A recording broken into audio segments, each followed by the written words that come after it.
True life in God के दैनिक podcast में आपका स्वागत है, जहां हम अपने समय में ईश्वर की आवाज सुनते हैं। हम उन्हें सचमुच जान पाते हैं और उनके साथ एक और भी निजी रिश्ता बना पाते हैं। एपिसोड 153। 3 सितंबर 1991। प्रभु, हमारे जीवन के पिता और स्वामी, हमें अभी न त्याग और संकट के दिनों में भी न त्याग। प्रभु, हमारे जीवन के पिता और स्वामी, रूस को अपनी आत्मा में बढ़ने में मदद कर। जिस लाल अजगर ने उसे घेर रखा था, तूने उसे अब भेद दिया है। प्रभु, हमारे जीवन के पिता और स्वामी, हमें उस विद्रोही से बचा जो अभी भी हमारे बीच है। आह मेरी बच्ची, मैं तुम्हें अपनी शुद्ध अग्नि से सब कुछ सिखाऊंगा। रुको और तुम देखोगी। अब मेरी बात सुनो और लिखो मेरी बच्ची। कुछ समय पहले दुनिया के अधिकांश राष्ट्रों ने कभी यह विश्वास नहीं किया था कि दुश्मन लाल अजगर रूस में अपनी शक्ति इतनी अचानक खो देगा। वसुला, अगर तुम्हारी बहन रूस ने मेरे खिलाफ विद्रोह किया तो यह दुनिया के पापों और उसके अपराधों के माध्यम से आया। अत्याचार नीचे से आता है। लेकिन उसके बच्चों को, तुम्हारे उन शहीदों को कैसा लगा होगा? मैं कैसे वर्णन कर सकता हूं कि उसके बच्चों ने क्या सहा। मैं उनकी तुलना किससे कर सकता हूं बेटी। पूरा स्वर्ग उसके बच्चों के लिए विलाप कर रहा था। उसके बेटे असहाय पड़े थे, लेकिन उनके आसपास उनके लिए विलाप करने वाला कौन था?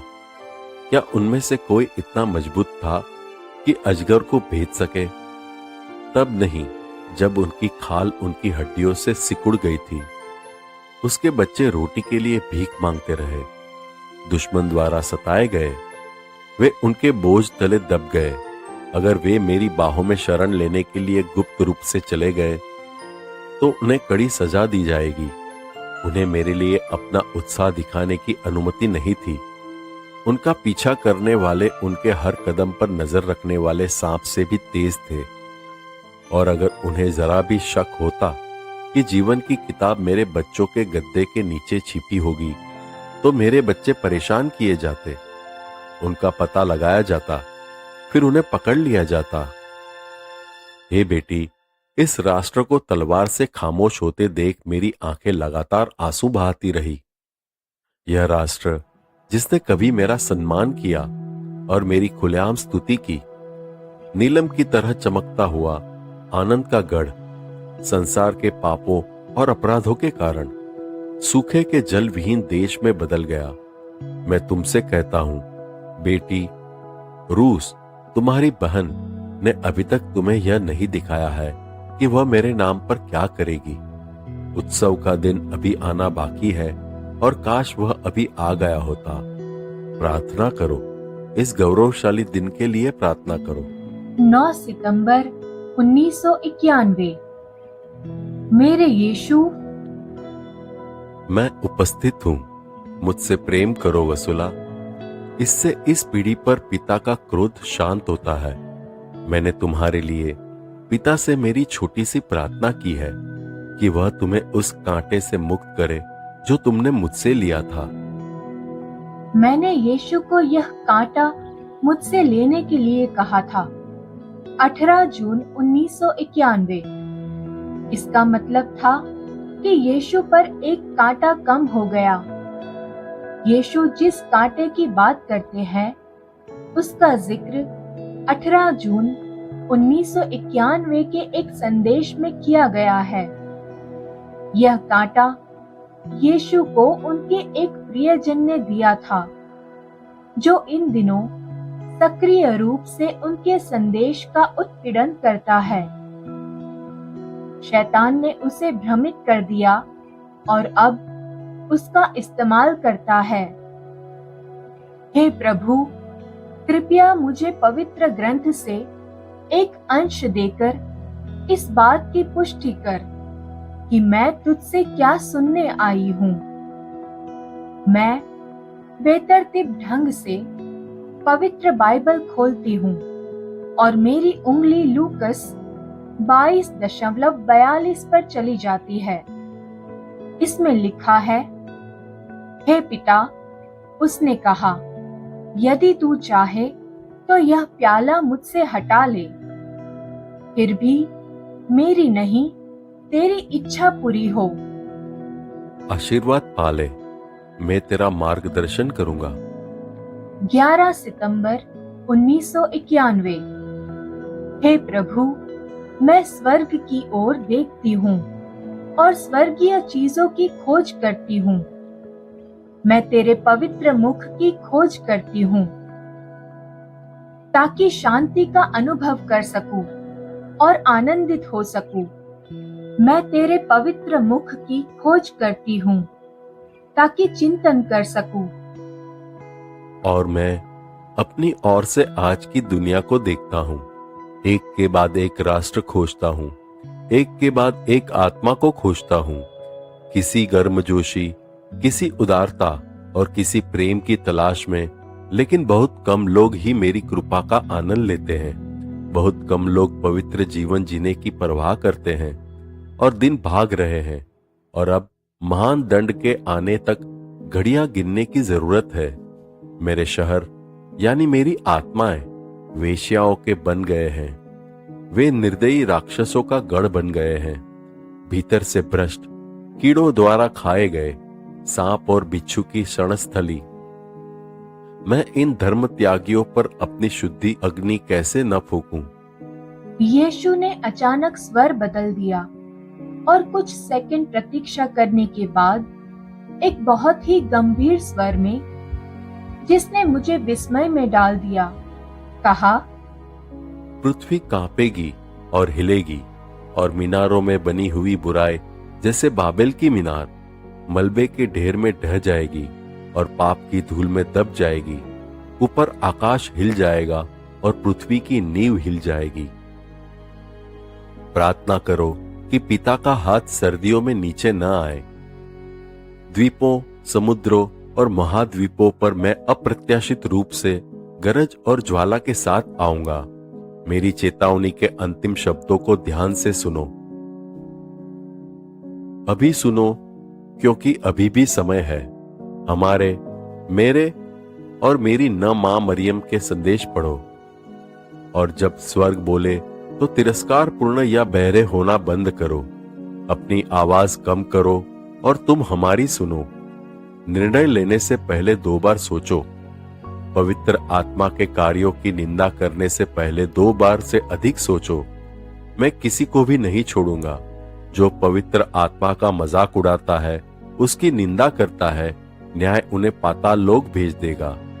तुम सब अपने चेहरे उठाओ और चिंतन करने हेतु मेरे पवित्र चेहरे के लिए स्वर्ग की खोज करो। अपनी आंखें स्वर्ग की ओर उठाओ और तुम नष्ट नहीं होंगे। पश्चाताप करो और पिता से क्षमा मांगो। शीघ्र ही, अब बहुत शीघ्र ही स्वर्ग खुल जाएगा और मैं तुम्हें दिखाऊंगा। न्यायाधीश। 11 सितंबर 2001 को न्यूयॉर्क में हुई घटनाओं के बाद उपर्युक्त संदेश प्राप्त होने के 10 वर्ष बाद वसूला ने निम्नलिखित टिप्पणी प्रदान की। मैं चाहती हूं कि लोग इस संदेश की व्याख्या करते समय सावधान रहे। भविष्यवाणी की व्याख्या करना आसान नहीं है जब तक कि यह पवित्र आत्मा के प्रकाश के माध्यम से न दी जाए। इस सर्वनाशकारी संदेश की व्याख्या इस प्रकार की जानी चाहिए। हमारी पीढ़ी ईश्वर के प्रेम के प्रति उदासीन हो गई है और चूंकि आज की हमारी दुनिया एक बड़े धर्म त्याग में जी रही है, इसलिए ईश्वर ने हमें संकेत देकर चेतावनी देने के लिए हस्तक्षेप किया। उदाहरण के लिए, खून के आंसू बहाती मूर्तियां, खून के आंसू रोते प्रतिमाएं, और तस्वीरें। TLIG के संदेश भी एक संकेत रहे हैं और साथ ही कुछ अन्य आत्माएं भी हैं जो चेतावनी के रूप में आए हैं और हम सभी को प्रार्थना के लिए आकर्षित करते हैं। इनमें से बहुत से चिन्हों को अस्वीकार कर दिया गया है, उनका उपहास किया गया है और उन पर अत्याचार किया गया है। और यह हमें 2 गवाहों के बारे में प्रकाश 11 की याद दिलाता है, जो मरियम और यीशु है और जिनका एलियाह भविष्यवाणी का प्रतिनिधित्व और मूसा व्यवस्था की याद दिलाने वाला का प्रेरित मिशन है, जैसा कि 24 दिसंबर 1991 के संदेश में वर्णित है। आपको यह संदेश अवश्य पढ़ना चाहिए ताकि आप इसे पूरी तरह समझ सके। धर्म त्याग का अर्थ है उस दिव्य सत्य को अस्वीकार करना जिसने हमें ईश्वर विहीन जीवन जीने के लिए प्रेरित किया। धर्म त्याग पृथ्वी पर बुराई लाता है। मां मरियम ने इस संबंध में एक महत्वपूर्ण संदेश दिया। 15 मई 1990 TLIG के संदेशों में ईश्वर ने हमें पश्चाताप करने और पवित्र जीवन जीने के पर्याप्त अवसर दिए हैं। फिर भी संसार ईश्वर की पुकार के प्रति बहरा है और इसके विपरीत ऊपर से आने वाली हर पुकार का उपहास करता है, जो हमें चेतावनी देती है कि यदि हम अपना हृदय नहीं बदलते और त्याग नहीं करते, प्रायश्चित नहीं करते और पश्चाताप नहीं करते, तो हमारे पाप हमें मृत्यु लाएंगे। मसीह हमें पवित्र शास्त्र पढ़ने के लिए कह रहे हैं।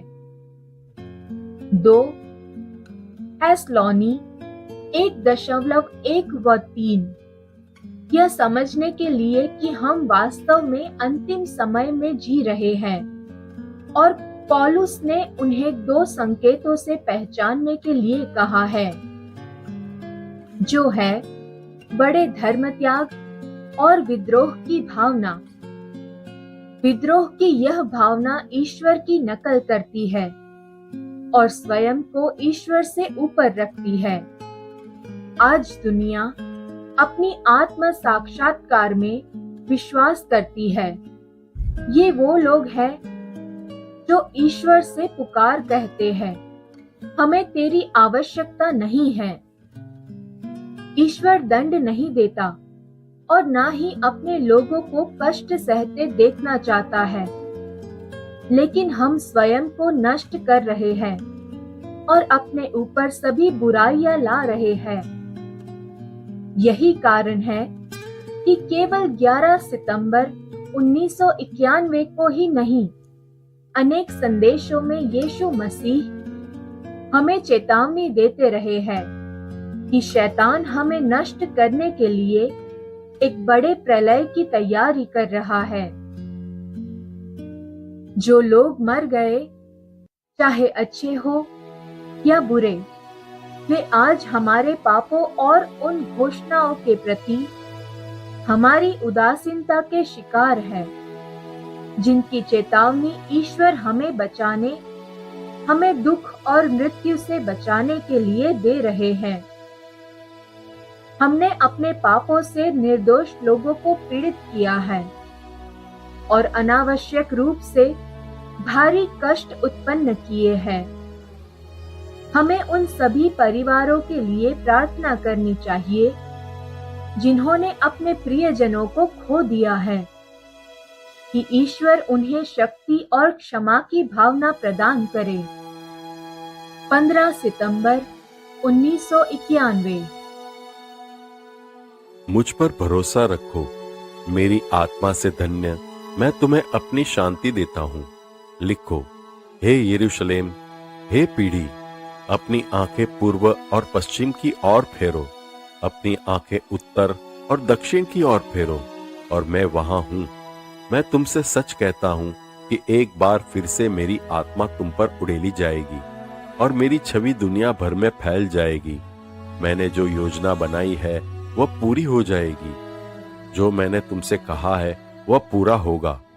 मेरे पास आओ और ध्यान से सुनो। आज मैं शांति का झंडा थामे तुम्हारे द्वार तक आया हूं।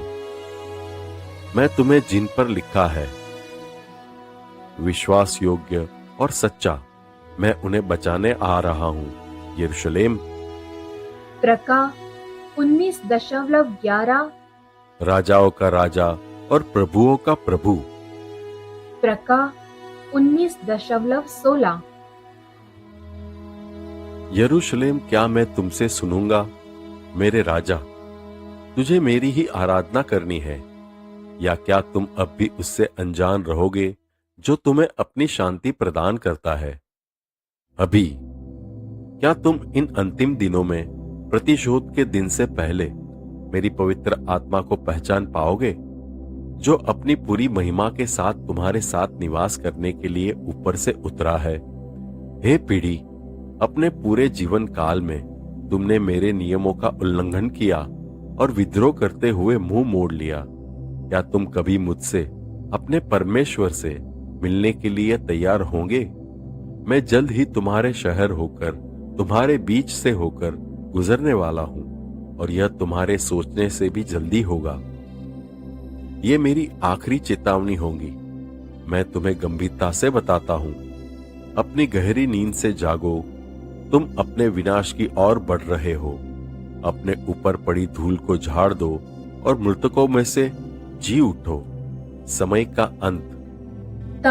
अंत दुनिया का अंत नहीं है, यह एक युग का अंत है। जितना तुम सोचते हो उससे कहीं ज्यादा निकट है।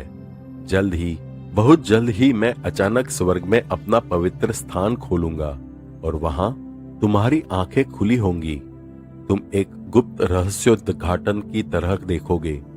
असंख्य देवदूत, सिंहासन, प्रभुत्व, संप्रभुताएं, शक्तियां, सभी चारों ओर झुके हुए। वाचा का संदूक। तब एक सांस तुम्हारे चेहरे पर बहेगी और स्वर्ग की शक्तियां कांप उठेगी। बिजली की चमक के बाद गड़गड़ाहट होगी। अचानक तुम पर बड़े संकट का समय आएगा, जो राष्ट्रों के अस्तित्व में आने के बाद से अभूतपूर्व है, क्योंकि मैं तुम्हारी आत्मा को तुम्हारे जीवन काल की सभी घटनाओं को देखने की अनुमति दूंगा। मैं उन्हें एक के बाद एक प्रकट करूंगा। तुम्हारी आत्मा को बहुत निराशा होगी। तुम महसूस करोगे कि तुम्हारे पापों में पीड़ित आत्माओं का कितना निर्दोष रक्त बहाया है। तब मैं तुम्हारी आत्मा को यह देखने के लिए जागरूक करूंगा कि तुम कभी भी मेरे कानून का पालन नहीं कर रहे थे। एक खुली हुई पुस्तक की तरह मैं वाचा का संदूक खोलूंगा और तुम्हें तुम्हारे अधर्म का बोध कराऊंगा।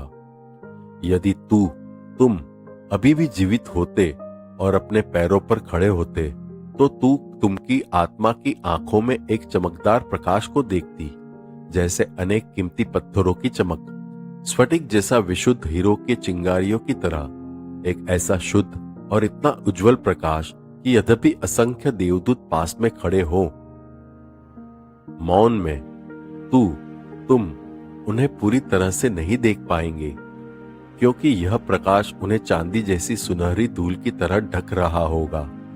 तुमकी आत्मा केवल उनका रूप देख पाएगी, उनका चेहरा नहीं। तब इस चमकदार प्रकाश के बीच तुमकी आत्मा वह देख पाएगी जो उन्होंने एक बार उस क्षण में, तुमकी रचना के उसी एक क्षण में देखा था। वे देखेंगे वह जिसने तुमको सबसे पहले अपने हाथों में लिया था। वे आंखें जिन्होंने तुमको सबसे पहले देखा था। वे देखेंगे उसके हाथ जिसने तुम्हें आकार दिया और आशीर्वाद दिया। वे देखेंगे परम कोमल पिता, तुम्हारा सृष्टिकर्ता, भयानक वैभव से आच्छादित, प्रथम और अंतिम, वह जो है, जो था और जो आने वाला है, सर्वशक्तिमान, अल्फा और ओमेगा, शासक। तुम्हारी जागृति के साथ मुरझाई हुई तुम्हारी आंखें मेरी आंखों में स्थिर हो जाएंगी, जो आग की दो लपटों के समान होंगी। त्रका 19.12।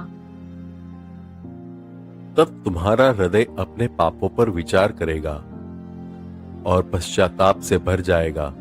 तुम बड़े संकट और पीड़ा में अपने अधर्म को सहोगे, यह महसूस करते हुए कि कैसे तुम लगातार मेरे पवित्र नाम का अपमान कर रहे थे और कैसे तुम मुझे अपने पिता को अस्वीकार कर रहे थे। भयभीत होकर तुम कांपोगे और सिहर जाओगे। तब तुम खुद को एक सड़ती हुई लाश के रूप में देखोगे, जिसे कीड़ों और गिद्धों ने तबाह कर दिया है। और यदि तुम्हारे पैर अब भी तुम्हें थामे रहेंगे, तो मैं तुम्हें दिखाऊंगा कि तुम्हारी आत्मा, मेरा मंदिर और मेरा निवास तुम्हारे जीवन के सभी वर्षों में क्या सहती रही। मेरे शाश्वत बलिदान के बजाय तुम देखोगे और तुम्हें निराशा होगी कि तुम सांप को सहला रहे थे और तुमने अपनी आत्मा के सबसे गहरे क्षेत्र में, जिसके बारे में भविष्यवक्ता दानियल ने कहा था, इस विनाशकारी घृणित वस्तु को स्थापित किया था। ईश निंदा। इष्ट निंदा, जिसने तुम्हें मुझसे जोड़ने वाले तुम्हारे सभी स्वर्गीय बंधनों को तोड़ दिया और तुम्हारे और मेरे, तुम्हारे परमेश्वर के बीच एक खाई बना दी। जब यह दिन आएगा तो तुम्हारी आंखों के पर्दे गिर जाएंगे, ताकि तुम देख सको कि तुम कितने नंगे हो और तुम्हारे भीतर तुम कितने सूखे की भूमि हो। हे दुखी प्राणी, तुम्हारे विद्रोह और परम पवित्र त्रित्व के प्रति तुम्हारे इनकार ने तुम्हें पाखंडी और मेरे वचन का उत्पीड़क बना दिया है। तब तुम्हारे विलाप केवल तुम्हें ही सुनाई देगा। मैं तुमसे कहता हूं, तुम विलाप करोगे और रोओगे, परंतु तुम्हारा विलाप केवल तुम्हारे ही कानों से सुना जाएगा। मैं केवल वही न्याय कर सकता हूं जो मुझे न्याय करने के लिए कहा गया है, और मेरा न्याय न्याय संगत होगा। जैसा नूह के समय में था, वैसा ही तब होगा जब मैं स्वर्ग खोलूंगा और तुम्हें वाचा का संदूक दिखाऊंगा। क्योंकि जल प्रलय से पहले के दिनों में लोग खाते पीते अपने लिए पतियां ढूंढ लेते और स्त्रियां अपने लिए पति खोज लेती, जब तक नूह जहाज में नहीं गया और जब तक जल प्रलय आकर सब कुछ बहा नहीं ले गया, तब तक उन्हें कभी कुछ संदेह नहीं हुआ। मत्ती 24.38 व 39। आज के दिन भी ऐसा ही होगा, और मैं तुमसे कहता हूं, यदि वह समय तुम्हारी पवित्र माता, शहीद संतों और पृथ्वी पर बहाए गए रक्त के कुंड, पवित्र हाबिल से लेकर मेरे सभी भविष्यवक्ताओं के रक्त तक की मध्यस्थता से कम न हुआ होता, तो तुम में से एक भी जीवित नहीं बचता। मैं तुम्हारा परमेश्वर एक के बाद एक स्वर्गदूतों को भेज रहा हूं, यह घोषणा करने के लिए कि मेरी दया का समय कम होता जा रहा है और पृथ्वी पर मेरे राज्य का समय निकट है। मैं अपने स्वर्गदूतों को मेरे प्रेम की गवाही देने के लिए भेज रहा हूं, पृथ्वी पर रहने वाले सभी लोगों के प्रति, हर राष्ट्र, जाति, भाषा और जनजाति के प्रति। मैं उन्हें अंतिम दिनों के प्रेरितों के रूप में यह घोषणा करने के लिए भेज रहा हूं, जगत का राज्य मेरे ऊपर के राज्य के समान हो जाएगा और मेरी आत्मा युगानुयुग राज्य करेगी। तुम्हारे बीच में मैं अपने सेवकों भविष्यवक्ताओं को इस जंगल में यह पुकारने के लिए भेज रहा हूं कि तुम मुझसे डरो और मेरी स्तुति करो, क्योंकि मेरा न्याय करने का समय आ गया है। मेरा राज्य अचानक तुम पर आएगा, इसलिए तुम्हें अंत तक दृढ़ और विश्वासी बने रहना चाहिए। मेरे बच्चे, उस पापी के लिए प्रार्थना करो जो अपने पतन से अनजान है। प्रार्थना करो और पिता से उन अपराधों को क्षमा करने के लिए कहो जो संसार निरंतर करता है। आत्माओं के परिवर्तन के लिए प्रार्थना करो, शांति के लिए प्रार्थना करो। आपने अभी अभी true life in God podcast सुना है। कल हम फिर एक नए एपिसोड के साथ आपसे मिलने के लिए उत्सुक हैं।